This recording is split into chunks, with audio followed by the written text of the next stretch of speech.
രണ്ടാമത്തെ പ്രാവശ്യമാണ് ഇപ്പോൾ ഞങ്ങൾ ഷെഫീഖിൻ്റെ കൂടെ പോണത്. ഫസ്റ്റ് 1.5 വർഷം മുൻപ് ഞങ്ങൾ കാശ്മീർ അവൻ്റെ കൂടെ ആയിരുന്നു പോയത്. ഡൽഹി, ആഗ്ര, കാശ്മീരൊക്കെ അവൻ്റെ കൂടെ ആയിരുന്നു പോയിരുന്നത്.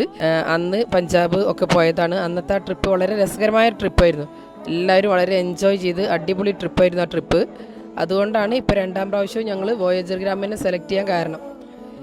ഇനിയൊരു ട്രിപ്പ് ഉണ്ടാവുകയാണെങ്കിലും നമ്മൾ വോയേജർ ഗ്രാമിനെയാവും സെലക്ട് ചെയ്യുക. കാരണം ഷെഫീഖ് ഫ്രം ദ ബിഗിനിങ് മുതൽ ഞങ്ങളുടെ കൂടെ ഉണ്ടായിരുന്നു ടിൽ ദ എൻഡ്. അതായത് ഇപ്പോൾ ഞങ്ങൾ റെയിൽവേ സ്റ്റേഷനിലാണ്, ഞങ്ങൾ ട്രെയിനിൽ കയറ്റി സീറ്റിൽ ഇരുത്തിയിട്ടേ ഇനി ഓരോ അങ്ങോട്ട് പോവുള്ളൂ. അതുകൊണ്ട് നമുക്ക് വളരെ സേഫായിട്ട് വളരെ സുരക്ഷിതമായിട്ട് പോരാൻ പറ്റുന്നൊരു ഗ്രൂപ്പാണ്, ഒരു പാക്കേജാണ് ഷെഫീഖിൻ്റെ കൂടെ ഉള്ളത്, വോയേജർ ഗ്രാം എന്നുള്ള പാക്കേജ്.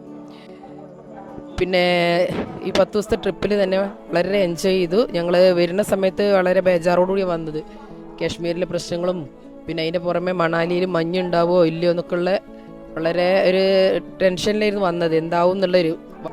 നന്നായിട്ട് എൻജോയ് ചെയ്യാൻ പറ്റി. മണാലിയിൽ എല്ലാ സംഭവങ്ങളും നന്നായിട്ട് എക്സ്പ്ലോർ ചെയ്യാൻ പറ്റി.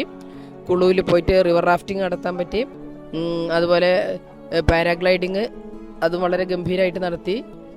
ഇതിനൊക്കെ തന്നെ ഞങ്ങളുടെ കൂടെ കട്ടക്ക് സപ്പോർട്ടായിട്ട് ഷെഫീഖിൻ്റെ ഒരു സഹായിയായിട്ട് തന്നെ നാസിമും ഒക്കെ ഉണ്ടായിരുന്നു. എന്തായാലും ആർക്ക് പോരണമെന്നുണ്ടെങ്കിലും ഷെഫീഖിൻ്റെ നമ്പറിൽ വിളിച്ച് കോൺടാക്ട് ചെയ്തുകൊണ്ട് എല്ലാ ഭാഗത്തേക്കും നല്ല ട്രിപ്പുകൾ അവന് സംഘടിപ്പിക്കുന്നുണ്ട്. നിങ്ങൾക്ക് എല്ലാവർക്കും അതിൽ വന്ന് ജോയിൻ ചെയ്യാവുന്നതാണ്. ഒരു ടെൻഷനും ഇല്ലാതെ വളരെ ഫ്രീ ആയിട്ട് നിങ്ങൾക്ക് പോരാൻ പറ്റും. അതുകൊണ്ടാണ് ഇപ്പോൾ 2ാമത് വീണ്ടും ഞങ്ങൾ പോരാൻ പറ്റുന്നത്. എന്തായാലും ഈ ട്രിപ്പ് വളരെ ഗംഭീരമായിരുന്നു, അടിപൊളിയായിരുന്നു. ഒരു തരത്തിലും യാതൊരു ടെൻഷനും ഇല്ലാതെ 10 ദിവസം സുഖകരമായി പോയി. എല്ലാവരും വെറുതെ വീട്ടിൽ മാത്രം അങ്ങനെ ഇരുന്ന് സമയം കളയാതെ ഇടയ്ക്കൊക്കെ വരുന്ന ഇതേപോലെ എന്തെങ്കിലുമൊക്കെ ഒരു ട്രിപ്പ് പോയാണ്ട് ലൈഫ് എൻജോയ് ചെയ്യുക. Okay, all the best.